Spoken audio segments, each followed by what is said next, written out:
Dark blue കളറിൽ വരുന്ന മെറ്റീരിയലാണ്. ഫുള്ളും ഫ്ലോറൽ പ്രിന്റ് ആണ് കേട്ടോ വന്നിട്ടുള്ളത്. ഒരു ഓണിയൻ പിങ്കും ആഷും മെറൂൺ ഒക്കെ കൂടിയിട്ടുള്ള പ്രിന്റ് ആണ്. ഓഫ് വൈറ്റ് കളറുള്ള പ്രിന്റ് കൂടിയിട്ട് ഞാനിപ്പോൾ ഷേപ്പ് ചെയ്ത് വെച്ചേക്കാം കേട്ടോ. നല്ല ലെങ്ത്തും വിരിവൊക്കെ ഉള്ള മെറ്റീരിയലാണ്. ടോപ്പിന്റെ ലെങ്ത് വരുന്നത് 47 ഇഞ്ചാണ്. ഇങ്ങനെ കോളർ നെക്ക് ആയിട്ടാണ് വി നെക്ക് മോഡലായിട്ട്. ഇതുപോലെ ചെറിയൊരു ലേസ് വർക്കും കൊടുത്തിട്ടുണ്ട്. ഫ്രണ്ടിലും ബാക്കിലും പാനൽ ഡിസൈൻ ആണ് കേട്ടോ കൊടുത്തിട്ടുള്ളത്. ഇങ്ങനെയാണ്, നല്ല വിരിവുള്ള മെറ്റീരിയലാണ് കേട്ടോ. എ ലൈൻ മോഡലാണ് കേട്ടോ വന്നിട്ടുള്ളത്. ഇങ്ങനെയാണ്, നല്ല വിരിവൊക്കെ ഉണ്ട്.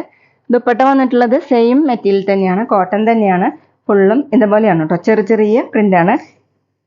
ഇതിന്റെ ചെറിയ പ്രിന്റ് ഇങ്ങനെയാണ് കേട്ടോ ഫുള്ളും വന്നിട്ടുള്ളത്. താഴെ ഡിസൈൻ ഇതുപോലെയാണ്. 2.3 ആണ് ദുപ്പട്ടയുടെ ലെങ്ത്. ബോട്ടം വന്നിട്ടുള്ളത് സെയിം മെറ്റീരിയൽ തന്നെയാണ്. ഇതുപോലെയാണ് കേട്ടോ. ചെറിയ പ്രിന്റ് ആണ് കൊടുത്തിട്ടുള്ളത്. ഫുള്ളും എലാസ്റ്റിക് ആണ് കേട്ടോ. ഇങ്ങനെയാണ്. സൈഡിൽ ചെറിയൊരു സ്ലിറ്റും കൊടുത്തിട്ടുണ്ട്. പോക്കറ്റ് വന്നിട്ടുണ്ട് കേട്ടോ. അത് ടോപ്പിലും ഉണ്ട്, ബോട്ടത്തിനും പോക്കറ്റ് വന്നിട്ടുണ്ട് കേട്ടോ. ഇങ്ങനെയാണ്. ഈ സെറ്റിന്റെ മീഡിയം, ലാർജ്, എക്സൽ അവൈലബിൾ ആണ്. റേറ്റ് വരുന്നത് 1050. 1050.